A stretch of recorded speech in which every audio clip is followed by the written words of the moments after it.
अस्सलाम वालेकुम, मेरा नाम ज़ियाम ज़फ़र है और आज की वीडियो में हम बात करने जा रहे हैं एनवीडिया क्वाड्रो 2000 ग्राफिक कार्ड के बारे में और जानेंगे इस ग्राफिक कार्ड के बारे में आपको 2020 में किस तरह की गेमिंग प्रोवाइड कर सकता है। इस वीडियो में आपको स्पेसिफिकेशंस, बेंचमार्क्स, प्राइस रेंज वगैरह सब चीज़ें फुल डिटेल में बताने वाला हूँ। तो उम्मीद है कि आज की वीडियो को बहुत ज़्यादा पसंद आएगी। तो फिर वीडियो बनाने से पहले मेरी गुजारिश है कि आप मेरे चैनल को सब्सक्राइब करें और पास ही बने बेल आइकन को प्रेस करें ताकि आपको मेरे लेटेस्ट के बारे में सबसे पहले पता चल जाए। दोस्तों चलिए करते हैं आज की इस कमाल की वीडियो को।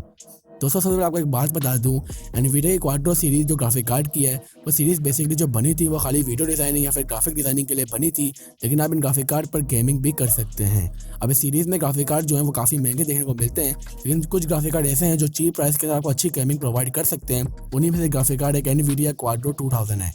तो ज़्यादा वेस्ट नहीं करते टाइम, बात करते स्पेसिफिकेशंस की तो डायरेक्ट इसका 12.0 है, शेडर इसका 5.0 है, ओपन शेल की बात करें तो 4.5 है, रेजोल्यूशन इसकी 2560 मल्टीप्लाई बाय 1600 है, मेमोरी इसकी 1 GB है, मेमोरी स्पीड इसकी 650 mHz की है, मेमोरी बस 128 बिट है, मेमोरी टाइप की बात करें तो वो GDDR5 है और TDI पावर इसकी 62 वाट है।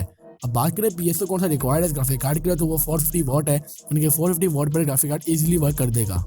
ये तो बात हुई इस ग्राफिक कार्ड के स्पेसिफिकेशंस की। अब स्पेसिफिकेशन में मुझे जो चीज़ अच्छी नहीं लगी वो ये है कि जो ग्राफिक कार्ड ये 650 mHz की स्पीड में आता है, मेमोरी स्पीड में।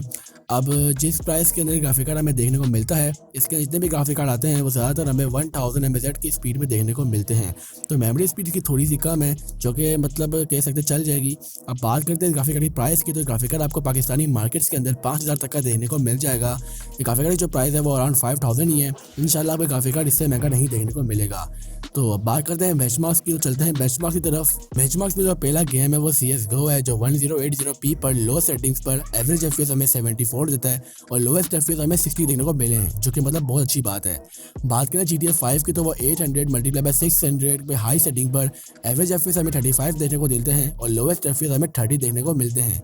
अब बात करें फोर्टनाइट की तो वो लो सेटिंग पर 800 मल्टीप्लाई बाय 600 रेजोल्यूशन पर हमें FPS 60 देखने को मिलते हैं और लोएस्ट FPS हमें 50 देखने को मिलते हैं। अब एक बात बताऊं, अगर आप इसी गेम के ऊपर FPS अगर आप 999 FPS चाहते हैं तो आप मेरे चैनल को सब्सक्राइब करें, इसमें आपको 999 FPS मिल जाएंगे। तो आपने बेंचमार्क्स देख ही होंगे इस ग्राफिक कार्ड के, आपको अंदाजा हो चुका होगा ये किस तरह ग्राफिक कार्ड है। Under my opinion graphic card आप बाय कर सकते हैं, बिल्कुल बाय कर सकते हैं, ग्राफिक कार्ड अच्छा है। लेकिन मैं आपको यही रिकमेंड करूंगा कि अगर आपका बजट 5000 तक का ही है तो ग्राफिक कार्ड में आप GTA 650 बाय कर सकते हैं, क्योंकि ग्राफिक कार्ड की जो स्पेसिफिकेशन है वो इसी की तरह ही है, लेकिन जो उसकी मेमोरी स्पीड है वो आपको थोड़ी ज़्यादा देखने को मिलती है, 1000 से अबव देखने को मिलती है। या फिर अगर बजट कम है 4000 तक का है तो आप GTA 450 बाय कर सकते हैं, या फिर आप HD 7750 बाय कर सकते हैं या HD 7770 ही बाय कर सकते हैं।